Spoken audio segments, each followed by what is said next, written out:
pentzuleok. Belarriak prest? Hasiko da bidaia. Hau da, hau podcasta. Ezkidetza eta askatasuna uinetan zabaltzen dituen ahotsa.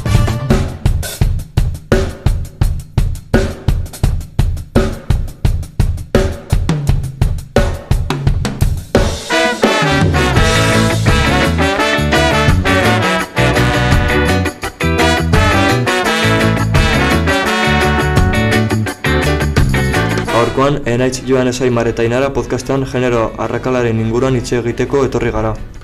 Guztiok entzun izan dugu gai honen inguruan, baina benetan ezagutzen ditugu kasuak. Podcast honetan hainbat kasu eta ideia adierazi eta aztertuko ditugu gai hobeto ezagutarazteko. Datuak, adibide errealak eta hausnarketarako galderak ekarri ditugu mahaira. Beraz, geratu gurekin, entzun, pentsatu eta galdetu zure buruari. Benetan berdintasunean bizi al gara? Eta hasi baino lehen, bihotzez eskerak ematen dizkiegu Eskabidean taldeari, haren heldutasunari abestia podcast honetan jartzeko baimena emateagatik. Ikasle honaren lagun berriak klasean enuen euskaraz ikasi, patioan erderaz egiten nuelako beti, irakasleekin inoiz ez ongi. Lehenik eta behin, zuek nolako definituko zenukete genero arrakala? Niri genero arrakala zer den galdetuko balidate gizon eta emakumeen arteko. Ezberdintasuna dela esango nuke. Konpondu beharreko arazo larria dela iduritzen zait. Bai, hori da, berez genero arrakala emakumeen eta gizonen arteko desberdintasun sistematiko eta erankorra da, eta baliabideak, aukerak edo eskubideak eskuratzeko orduan zailtasunak izaten ohi dira. Lan munduan, hezkuntzan eta eguneroko bizitzan eragin zuzena du eta uste dugun baino presentzia handiagoa dauka.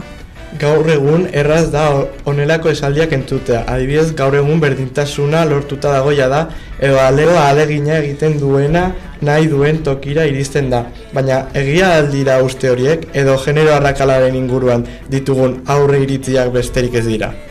Uste dut genero arrakala gaur egun duen presentzia ikusteko nahikoa dela hainbat lan aukeratan. Zaintzalanetan edo botere postuetan. Begibistako da genero arrakala gizartean oraindik indarra duela. Hori frogatzeko pentsa ezagun, soldata berdinak izango balira, justizia handiagoa sentituko genuke. Hezkuntza berdintasuna landuko balitz, etorkizuna orekatuagoa izango litzateke. Nire ustez, genero arrakala murriztu daiteke enpresetan soldata gardentasuna ezartzen bada. Izan ere askotan entzuten dugu emakumeak hainbatetan lan postuetan ez dituztela hartzen haurdun gelditzeko baldintza dutelako. Garren galderari lotuta, hezkuntzan berdintasuna sustatzen bada gazteen pentsamoldea aldatuko da? Gaiarekin sakondu asmoz, badakizue gai honi buruz zein data garrantzitsua aurkitu ditzakegun? Bai, martxoak 8 emakumeen langilearen eguna da. Horretan, emakumearen eskubideak aldarrikatzen dira greba mundu mailan eginez.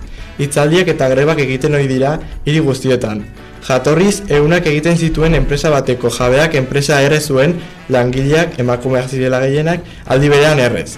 Handik, ateratzen zenke morea errebindikazio bezala adierazi zen.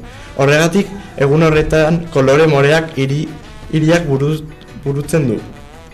Nire eskolan otsailak 11aren inguruan jarduerak egin ohi genituen. Egun honetan emakumeak eta neskak zientzietan duten presentzia adierazten da. Emakumeak zientzietan izan duten garrantzia adierazten da. Izan ere, otsailak 11aren inguruan jarduerak egin ohi genituen. Egun honetan emakumeak eta neskak zientzietan duten presentzia adierazten da. Izan ere, askotan haien aurkikuntzak egozten zizkieten. Honi Matilde efektua deritzo. Bai, egia da. Nik Rosalind Franklinen kasua irakurri nuen, denearen egitura aurkitu zuen eta bilankidek hain aurkikuntza barenganatuz Nobel saria irabazi zuten. Nola da posible horrelako gauzak gertatzea?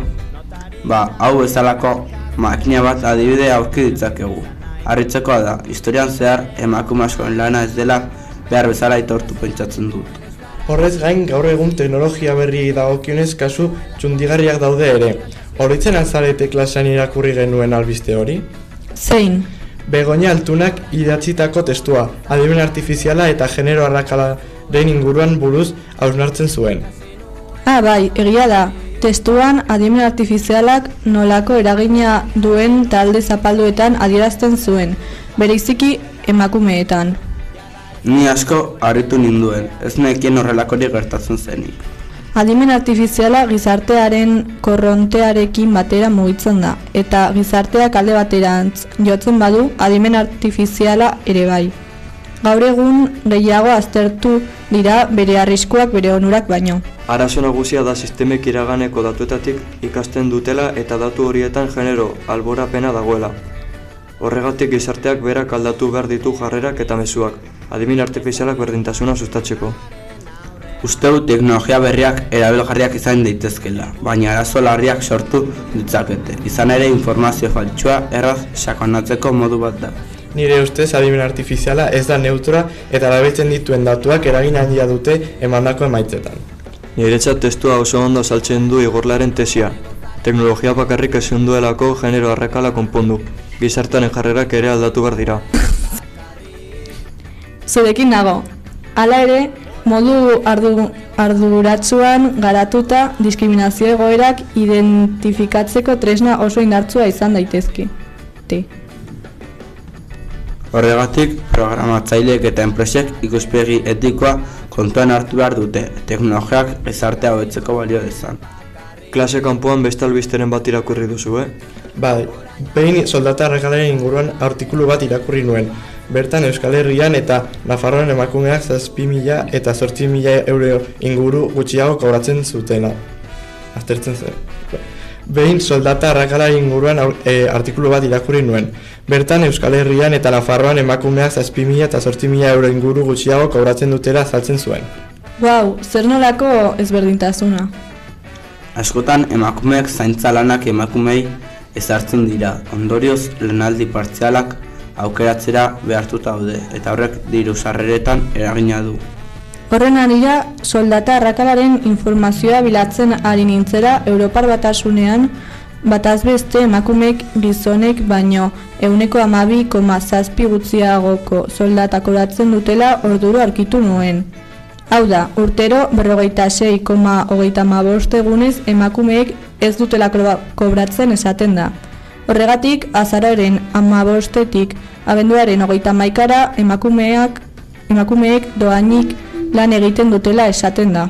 Ez nekien hori. Enpresetan berdintasun plakak aplikatzea funtsezkoa da egoera pizkanaka hobetzeko.